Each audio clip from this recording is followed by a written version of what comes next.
মোরগ আজকে তোমাদের দেখাবো ছাল শুদ্ধ।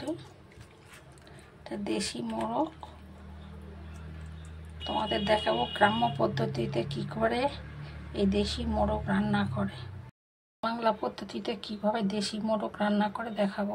একটু লেবুর রস দিয়ে দিলাম,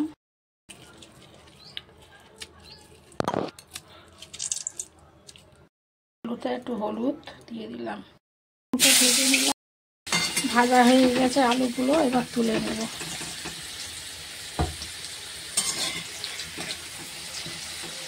আলুগুলো ভাজা হয়ে গেছে। 3টে শুকনো লঙ্কা, গরম মশলা, জিরে, মশলাটার একটা সুন্দর গন্ধ বেরোলে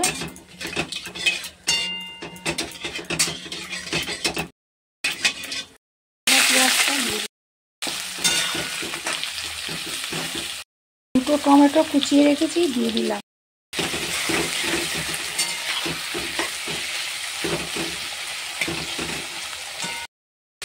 লবণটা পরিমাণ মতো দিলাম যাতে গলে যায়। কাঁচা লঙ্কা, আদা রসুন বাটা, চিকেনগুলো এবার দিয়ে দিতে হবে।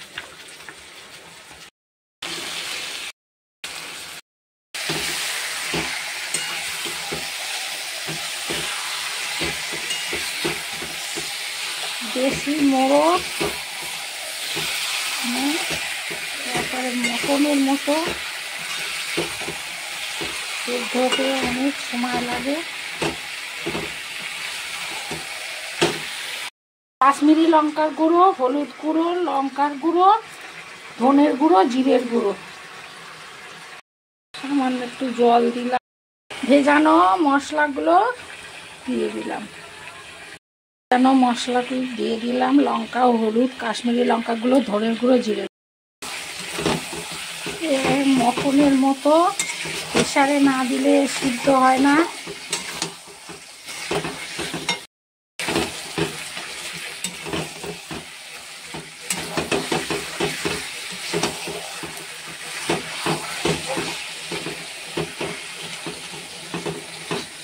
খুব ভালো করে মাংসটাকে কষে নিতে হবে।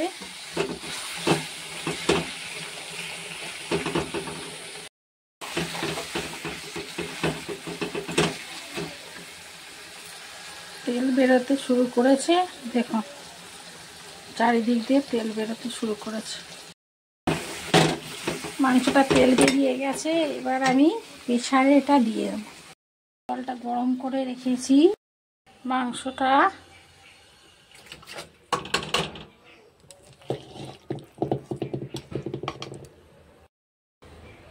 প্রেসারের মধ্যে বেশি চিকেনটা দিয়ে দিলাম। প্রেসার আলুগুলো একটা একটা করে দিয়ে দেবো। ঢাকাটা এবার দিয়ে দেব।